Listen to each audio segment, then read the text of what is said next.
Hello. इस lecture में हम लोग बात करेंगे वॉर्ड लियोनार्ड मेथड के बारे में। ये बड़ा ही इंपॉर्टेंट लेक्चर है, चाहे आप गेट के एग्जाम की तैयारी कर रहे हो, चाहे आप यूपीसीएल की तैयारी कर रहे हो, चाहे आप यूनिवर्सिटी के एग्जाम की तैयारी कर रहे होगे। कभी भी याद रखना, वॉर्ड लियोनार्ड मेथड कभी भी आपका पीछा नहीं छोड़ेगा, बहुत इंपॉर्टेंट है हर जगह के लिए। तो चलिए देखते हैं इस लेक्चर में हमें क्या क्या सीखने को मिलेगा। सबसे पहले हम इसमें सीखेंगे कि टू जोन मेथड का क्या मतलब होता है, स्पीड रेगुलेशन जो हम लोग कहते हैं वॉर्ड लियोनार्ड मेथड को।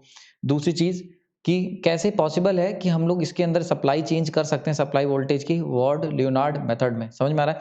तो जैसे कि हमने पुराने लेक्चर देखे थे, एक वोल्टेज कंट्रोल मेथड देखा था, ठीक है। तो वोल्टेज कंट्रोल मेथड में मैंने एक पार्ट आपको बता दिया था, जो प्रॉब्लम थी कि कैसे हम लोग एक कांस्टेंट डीसी से एक वेरिएबल डीसी या एसी से डीसी ले सकते हैं।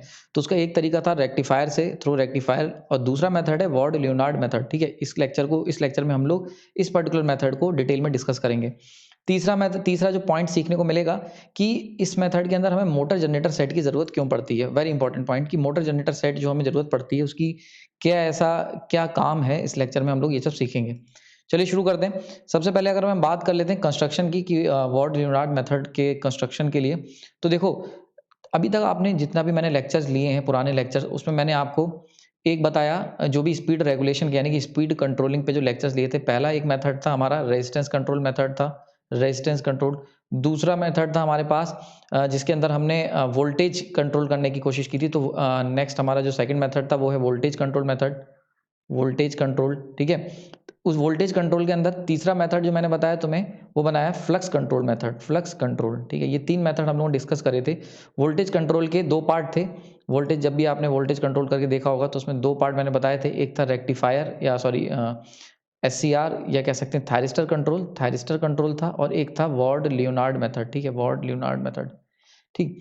ये जो मेथड होता है वॉर्ड लियोनार्ड मेथड, ये बहुत ही स्पेशल होता है क्योंकि इसके अंदर क्या होता है, ये दोनों के दोनों मेथड कवर होते हैं। यानी कि सिंगल आप वॉर्ड लियोनार्ड मेथड से वोल्टेज कंट्रोल भी कर सकते हो और फ्लक्स कंट्रोल भी कर सकते हो। इस लेक्चर में अभी हम लोग सीखेंगे ऐसा कैसे कर सकते हैं।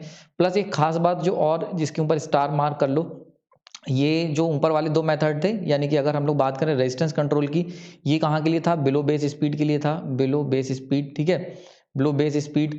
वोल्टेज कंट्रोल ये भी बिलो बेस स्पीड था, बिलो बेस स्पीड, ठीक है। ये दोनों मेथड बिलो बेस थे, जबकि फ्लक्स कंट्रोल जो था वो अबव, ठीक है, above base speed, above base speed के ऊपर के लिए था। ये सारी खासियत थी, ठीक है।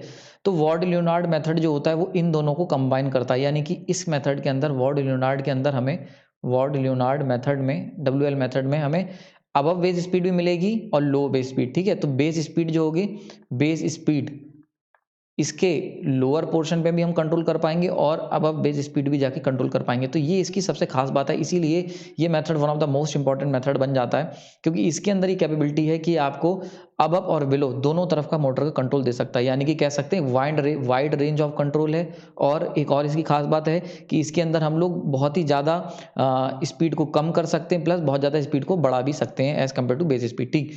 तो चलिए सबसे पहले इसको सीखते हैं, इसका कंस्ट्रक्शन समझ लेते हैं। कंस्ट्रक्शन बहुत इंपॉर्टेंट होता है इसका। इसके अंदर हमें एक चाहिए होगा मोटर जनरेटर, फॉर एग्जांपल एक हमें चाहिए मोटर एंड जनरेटर सेट, ठीक है, मोटर जनरेटर सेट चाहिए होगा। अभी बताऊंगा इसकी क्या ज़रूरत है, ठीक है। प्लस एक मैं मोटर ले लूंगा जिसे मुझे कंट्रोल करना है, यानी कि main motor, for example this one is the main motor. ये वो मोटर है जिसे मुझे कंट्रोल करना है, ठीक है, जिसका स्पीड रेगुलेशन करना है। एक ये मोटर है, इसको मैं कह सकता हूँ मोटर जनरेटर सेट। ये क्या है, M set, motor generator set.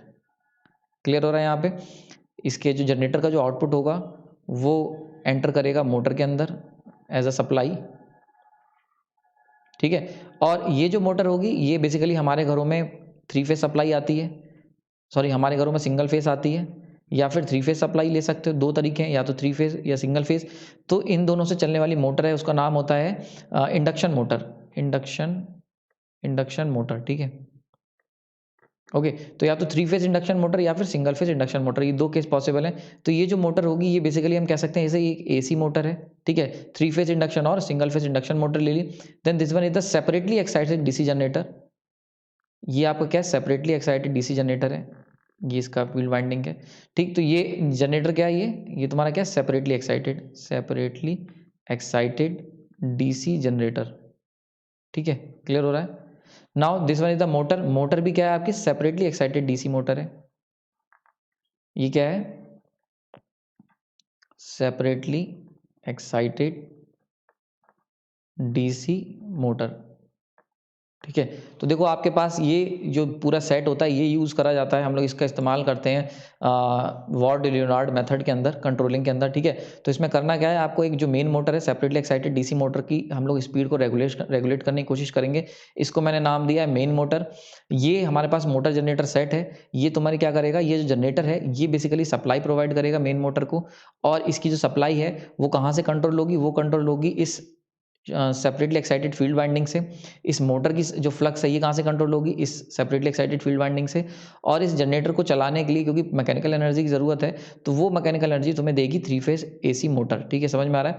तो यानी कि अगर बेसिकली बात की जाए तो ये मोटर जनरेटर सेट है, ये आपका क्या कर रहा है, ये तुम्हारा एसी सप्लाई को डीसी सप्लाई में कन्वर्ट कर रहा है, डीसी सप्लाई। क्लियर हो रहा है। तो जो मोटर जनरेटर सेट की वॉर्ड लियोनार्ड मेथड में जरूरत पड़ रही है वो बेसिकली एसी को डीसी में कन्वर्ट करने की जरूरत पड़ रही है। तुम्हारे घरों में सिंगल फेस आ रही है, या अगर इंडस्ट्री में हो तो आपका 3 फेस पावर आ रही है, लेकिन तुम्हें कंट्रोल करनी मोटर डीसी मोटर, तो उसके लिए हम लोग ये पूरा सेटअप यूज़ करते हैं मोटर जनरेटर सेट। यहाँ पे ये जो है प्राइम मूवर की तरह वर्क करेगी ये मोटर, ठीक। मोटर क्या करेगी, मैकेनिकल एनर्जी इसके अंदर देगी, और जनरेटर क्या करेगा, उसे इलेक्ट्रिकल एनर्जी डीसी में कन्वर्ट कर देगा। क्लियर हो गया। आगे हम लोग अभी आगे फर्दर लेक्चर में देखेंगे कि किस तरीके से कंट्रोलिंग हो रही है। अभी तक इस पॉइंट तक आपको कंस्ट्रक्शन क्लियर हो जाना चाहिए, ठीक है। आई होप इसमें कोई डाउट नहीं होगा। आगे चलते हैं, ठीक। तो एमजी सेट की मैंने रोल बता दिया, एमजी सेट का रोल क्या था। नाउ अब बात कर लेते हैं कंट्रोलिंग की, कि कितने जोन, 2 जोन का क्या मतलब है, 2 जोन कंट्रोलिंग का क्या मतलब है। इसको बहुत ध्यान से समझ लेते हैं कि हम लोग क्यों कह रहे हैं 2 जोन कंट्रोलिंग मेथड। तो देखो अगर 2 जोन की बात की जाए तो बेसिकली ये जो पूरी मोटर है इसके अंदर 2 जोन मेथड जो है वो इस तरीके से है कि इसके अंदर सबसे पहला अगर कंडीशन बात की जाए तो हम क्या करेंगे, आई जो आर्मेचर करंट है उसे हम लोग फिक्स कर लेते हैं, फिक्स या फिर कह सकते हैं, और कांस्टेंट ले लेंगे पूरे टेस्ट के पूरे मेथड के अंदर पूरे प्रोसेस में, और वो कितना ले लेंगे, आई रेटेड ले लेंगे, ठीक है। यानी कि armature current equal to rated current, ये हमने फिक्स कर दी है। नाउ 2 पॉसिबल जोन कौन कौन से हैं उसको देख लेते हैं। एक जोन है जिसको हम लोग कहेंगे कांस्टेंट टॉर्क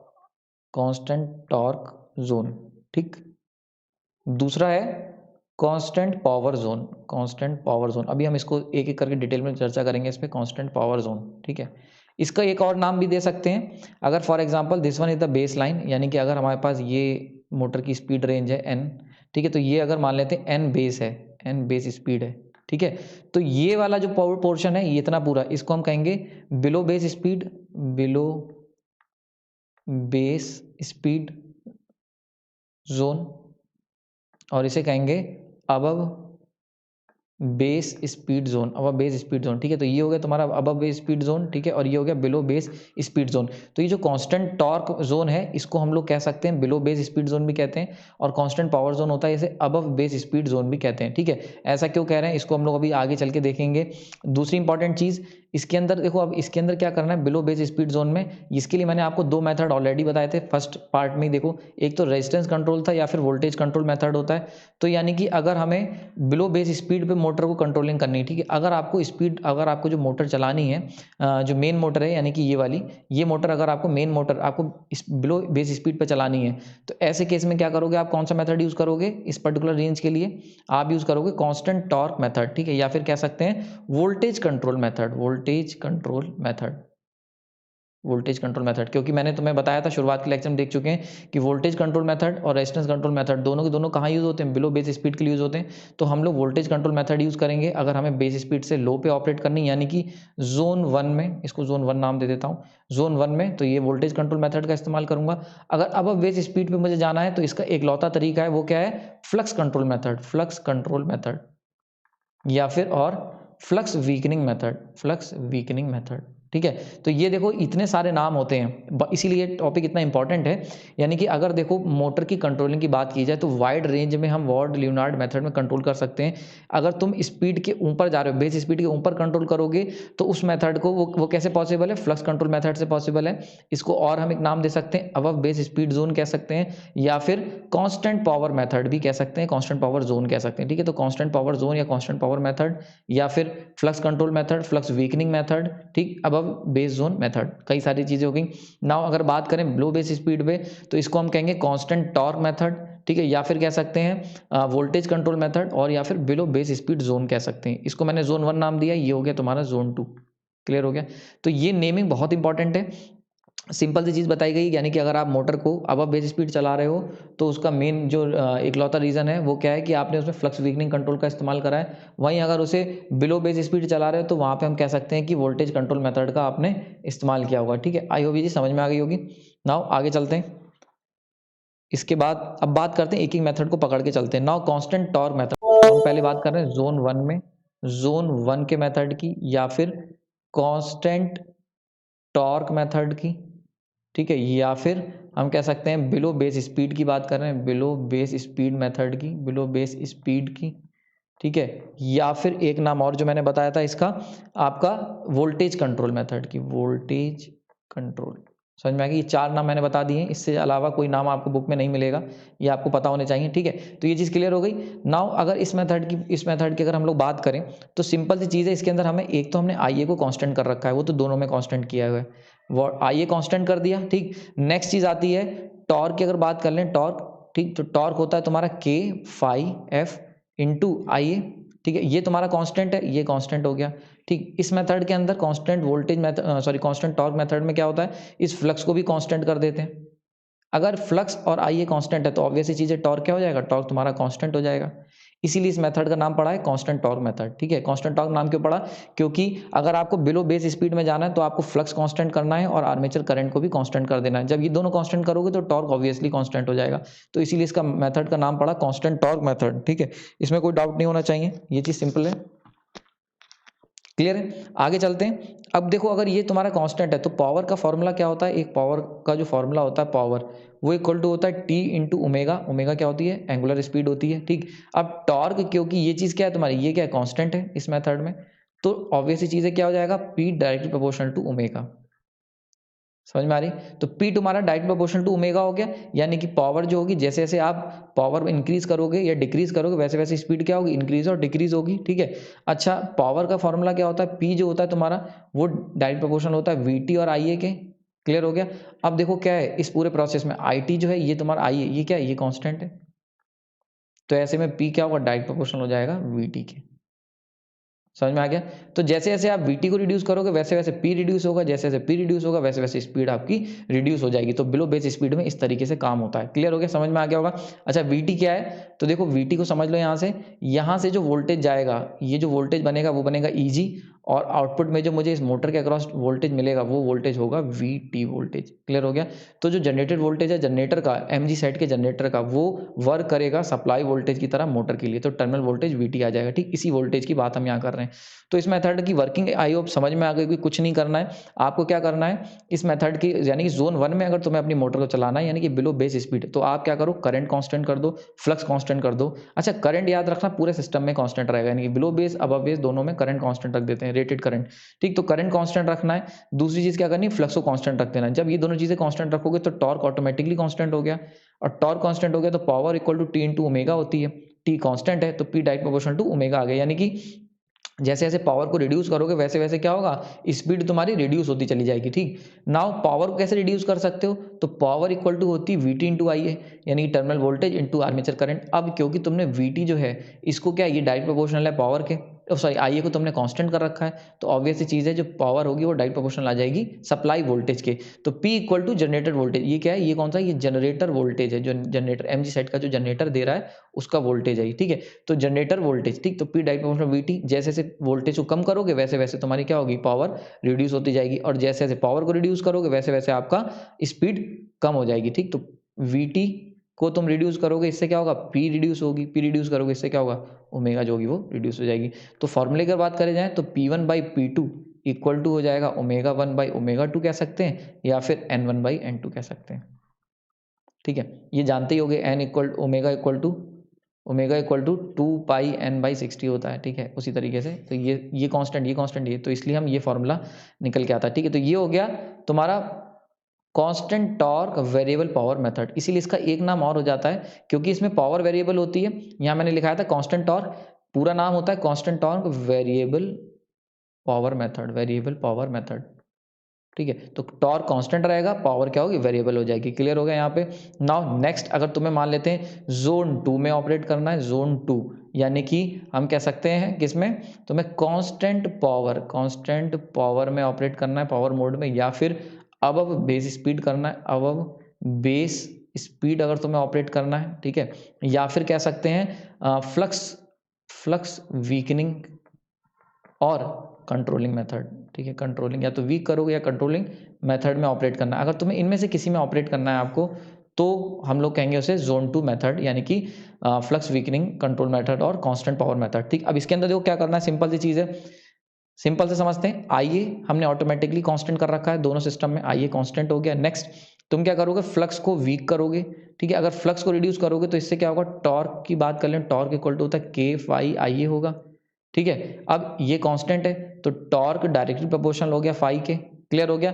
अब अगर तुम क्या करोगे, फाई को रिड्यूस करोगे तो ऑब्वियस चीज है, टॉर्क रिड्यूस हो जाएगा, ठीक है। और टॉर्क रिड्यूस हो गया, ठीक। अब पावर की बात कर लेते हैं, पी इक्वल टू कितना होता है, P equal to T into omega होता है, ठीक है। अब क्यों, ये क्या है, कांस्टेंट पावर मेथड है, तो पावर हम लोग कांस्टेंट रखेंगे। पावर कैसे कांस्टेंट कर सकते हो, पावर होता है वी टी इंटू आईए, तो आईए कांस्टेंट है और इस मेथड के अंदर Vt को भी कांस्टेंट कर लेते हैं, यानी कि एक बात याद रखना, इसके अंदर हम क्या करते हैं, Vt को कांस्टेंट लेते हैं, यानी क्या हुआ, सप्लाई वोल्टेज फिक्स कर देते हैं, सप्लाई वोल्टेज क्या करते हैं, फिक्स कर देते हैं। तो सप्लाई वोल्टेज फिक्स कर दिया, यानी कि Vt कांस्टेंट हो गई, Ia कांस्टेंट है, तो ऑब्वियसली चीज़ है, पावर क्या हो गई, ये भी तुम्हारी कांस्टेंट हो गई। तो कांस्टेंट पावर हो गई, तो देखो P इक्वल टू कितना होता है, P इक्वल टू होता है टी ओमेगा, ठीक है। ये क्या है, ये तुम्हारी कांस्टेंट है, तो ऑब्वियसली चीज़ है, T क्या आ जाएगा, T इनवर्स प्रोपोर्शनल आ जाएगा ओमेगा के।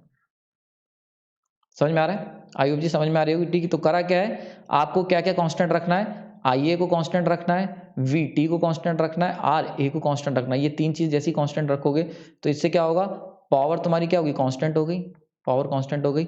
और जो पावर होता है इक्वल टू टी ओमेगा होता है, ठीक। तो P कांस्टेंट है तो T इनवर्स प्रोपोर्शनल आ गया ओमेगा के, क्लियर हो गया यहाँ पे। और T की बात कर लें तो T इक्वल टू होता है K into five into IA, ठीक है। अब IA क्या है, कांस्टेंट है, तो अब के इससे क्या होगा, टॉर्क जो होगा वो डायरेक्ट प्रोपोर्शनल आ जाएगा फाई के, ये आ गया, ठीक। तो अब जैसे जैसे तुम फ्लक्स को कम करोगे वैसे वैसे टॉर्क कम होगा, जैसे जैसे टॉर्क को कम करोगे वैसे वैसे स्पीड जो होगी, अब बेस स्पीड जाना शुरू हो जाएगी। समझ में आ गया यहाँ पे, ठीक। तो चेन जो निकल के आई और समझ में आ गया होगा कि आप लोग क्या करेंगे, फ्लक्स को कम करोगे, इससे क्या होगा, टॉर्क जो होगा वो कम होगा, और टॉर्क के कम होने से क्या होगा, स्पीड जो होगी वो राइज अप हो जाएगी, यानी कि अब बेस स्पीड तुम चले जाओगे, अब बेस स्पीड, ठीक है। ये हो गया variable torque constant power method. इसीलिए देखो इसमें टॉर्क वेरिएबल है, इसीलिए इसका पूरा नाम होता है constant power variable torque method, variable torque method, ठीक है। तो इसीलिए इसका नाम पड़ता है constant power variable torque method, ठीक। तो इसमें हमने क्या करा है,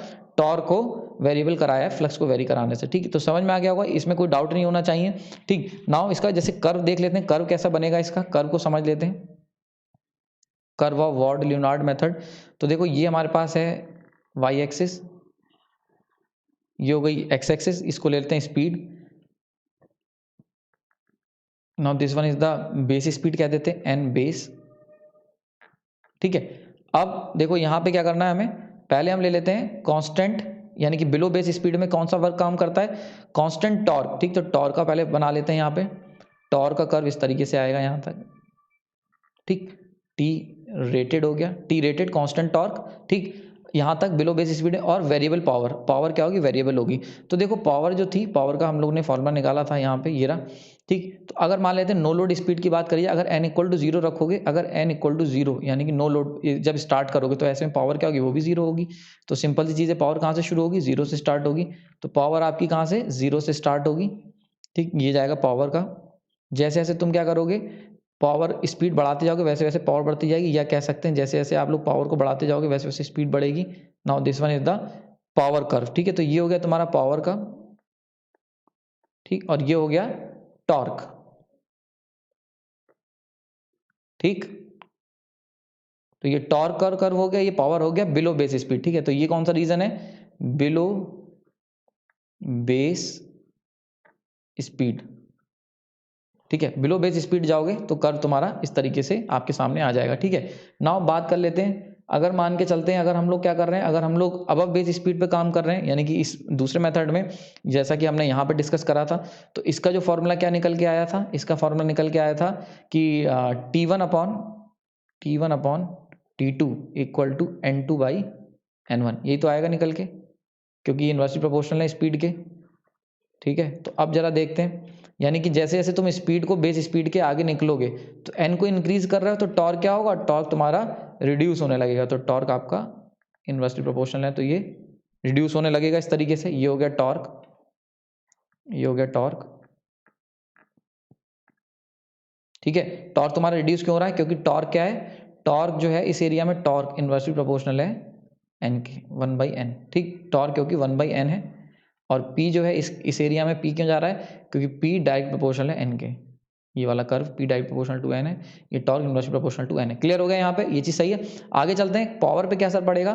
तो इस पर्टिकुलर मेथड में क्या है, यहाँ पे टॉर्क कांस्टेंट था, यहाँ पे क्या हो जाएगी पावर, पावर यहाँ जाके कांस्टेंट हो जाएगी, यानी कि पी कांस्टेंट। देखो यहाँ पे टॉर्क कांस्टेंट था, यहाँ पे टॉर्क वेरिएबल हो गया और पी कांस्टेंट हो गया, ठीक। क्लियर हो गया यहाँ पे, तो ये चीज़ समझ में आ गई होगी, इसमें कोई डाउट नहीं होना चाहिए, ठीक। तो ये वाला जो होता है इसको इसीलिए हम लोग नाम देते हैं, इस पूरे रीजन का अगर नाम की बात करें, नामकरण कर लेते हैं, तो इसको हम लोग नाम क्यों दिया था, constant torque and variable power method. देखो यही हो रहा है यहाँ पे, टॉर्क कांस्टेंट है, पावर वेरी कर रही है। इस रीजन की बात करें तो constant power and variable torque method, ठीक है। तो देखो यहाँ पे क्या है, पावर तुम्हारी कांस्टेंट है, जबकि टॉर्क क्या है, टॉर्क तुम्हारा वेरिएबल है। समझ में आ गया होगा, इसमें कोई डाउट नहीं होना चाहिए, ठीक है।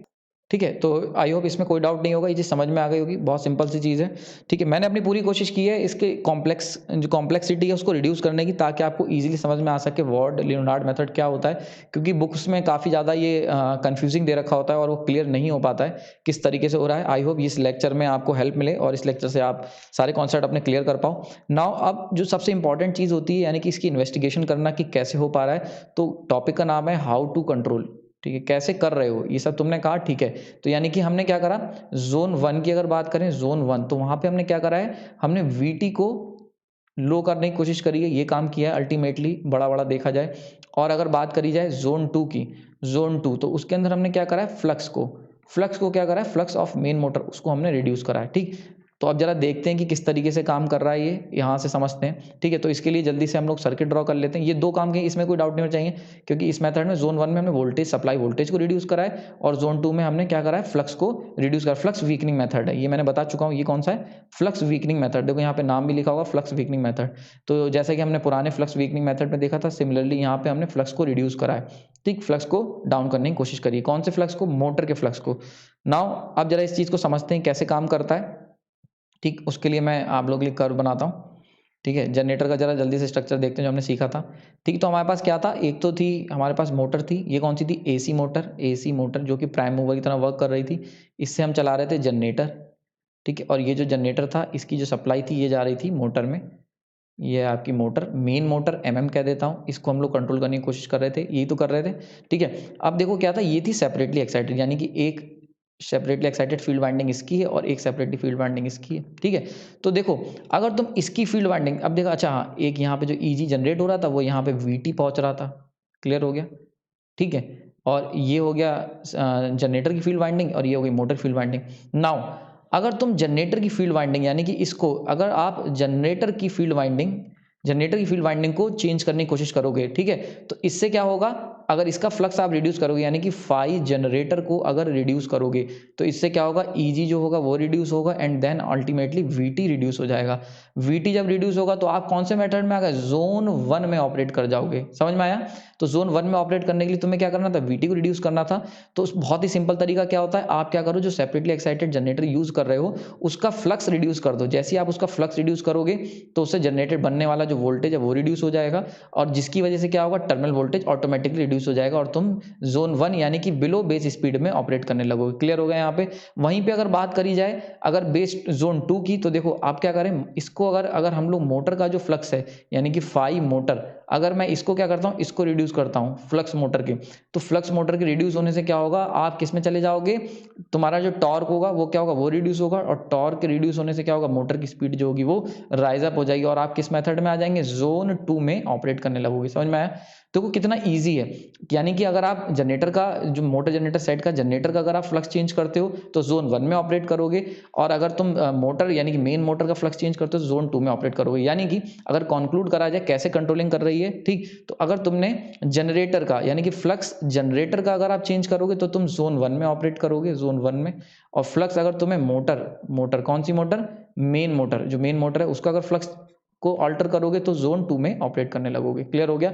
तो बहुत ही सिंपल तरीका होता है, इसीलिए ये मेथड बहुत ज़्यादा प्रेफर किया जाता है। सिंपली इसमें आपको क्या करना होता है, जो फील्ड वाइंडिंग है, जो सेपरेटली एक्साइटेड वाइंडिंग है जनरेटर और मोटर की, उनको आपको एडजस्ट करके अपना काम चलाना होता है, ठीक। तो अगर आप जनरेटर की फील्ड वाइंडिंग को टच करोगे तो आप जोन 1 में, यानी कि अगर तुम्हारे पास एक मोटर है जिसको तुम्हें बेस स्पीड से कम पे चलाना है, तो क्या करो, जनरेटर वाइंडिंग की जो शंट वाइंडिंग है, सेपरेटली एक्साइटेड वाइंडिंग है जो जनरेटर की, उसका फ्लक्स रिड्यूस कर दो, ठीक है। और अगर वहीं पर तुम्हें क्या करना है, मोटर की स्पीड तुम्हें बढ़ानी, यानी कि अबव जोन स्पीड में ऑपरेट करना है, तो मोटर की मेन वाइंडिंग जो है उसकी जो फील्ड वाइंडिंग है उसका, सॉरी, जो सेपरेटली एक्साइटेड वाइंडिंग है उसका फ्लक्स क्या करो, रिड्यूस कर दो, ठीक है। फ्लक्स रिड्यूस कैसे करते हैं, फ्लक्स रिड्यूस कैसे करते हैं इसको मैं ऑलरेडी आपको बता चुका हूं कैसे करना है, किसमें, फ्लक्स वीकनिंग मेथड में। फ्लक्स वीकनिंग मेथड में बता चुका हूं कि एक रेजिस्टेंस यूज कर लेते हैं आर कंट्रोलर, और ये रेजिस्टेंस हम लोग यूज करते हैं फ्लक्स को वीक करने के लिए। ये मैं ऑलरेडी डिस्कस कर चुका हूं पुराने लेक्चर्स में, ठीक। तो आई होप ये चीज समझ में आ गई होगी किस तरीके से काम करते हैं। नाउ लास्ट टॉपिक आ जाता है कि इस मेथड के एडवांटेज क्या थे भैया।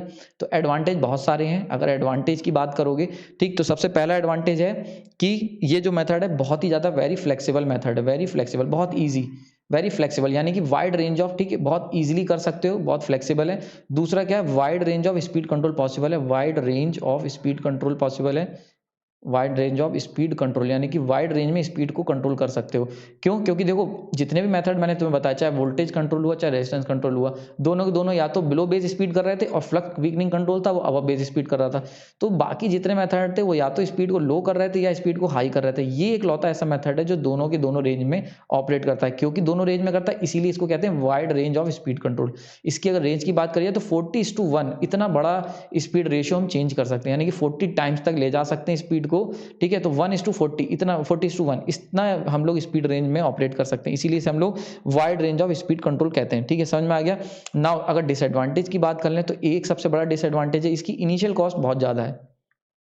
इनिशियल कॉस्ट जो है वो बहुत ज़्यादा है। रीज़न क्या है, 3 तुम्हें मशीनें लेनी पड़ रही हैं। देखो, एक तुम ले रहे हो एसी मशीन, एसी मोटर, ठीक है, एसी मोटर ले रहे हो, प्लस एक तुम जनरेटर ले रहे हो सेपरेटली एक्साइटेड, प्लस एक तुम कंट्रोलिंग मोटर ले रहे हो, तो तुम्हें 3 मशीन खरीदनी पड़ेंगी इस मेथड को परफॉर्म करने के लिए। समझ में आ गया ये?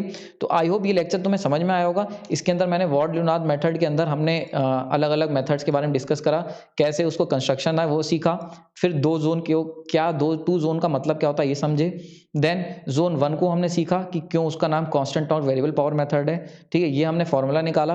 देन हमने सीखा जोन 2 को हम लोग constant power variable torque method क्यों कहते हैं, इसको भी हमने सीखा, फॉर्मूला निकाला हमने यहाँ से भी। देन हमने इन दोनों को फॉर्मूले को एक साथ प्लॉट करा और कर्व बनाया कि मोटर की स्पीड हमने देखी कैसे, कब बेस स्पीड से नीचे कंट्रोल होगी, कब बेस स्पीड के ऊपर कंट्रोल होगी, ठीक है। फिर उसके बाद हमने देखा कि कैसे हम कंट्रोल कर रहे हैं, तो जोन 1 में वोल्टेज से, जोन 2 में फ्लक्स से। ऐसा करने के लिए हमने देखा सिंपली, अगर हम मोटर के कंस्ट्रक्शन को देखें इस पूरे सेट को, तो हमने सीखा कि अगर आपको जोन 1 में ऑपरेट करना है तो जनरेटर की फील्ड वाइंडिंग को चेंज करो, अगर आपको जोन 2 में ऑपरेट करना है तो मोटर की फील्ड वाइंडिंग को चेंज करो या ऑल्टर करो, ठीक है। ऑल्टर मतलब स्पीड, मतलब फ्लक्स को कम या ज्यादा करो। तो अगर जनरेटर के फ्लक्स को कम बढ़ करोगे तो जोन 1 में ऑपरेट करोगे, मोटर के फ्लक्स को कम बढ़ करोगे तो जोन 2 में ऑपरेट करोगे, ठीक है। फिर लास्ट में हमने एडवांटेज और डिसएडवांटेज देखे, 2 एडवांटेज देखे। सबसे इंपॉर्टेंट चीज है कि बहुत ही ज्यादा फ्लेक्सिबल था, और दूसरी चीज wide range of speed control possible है।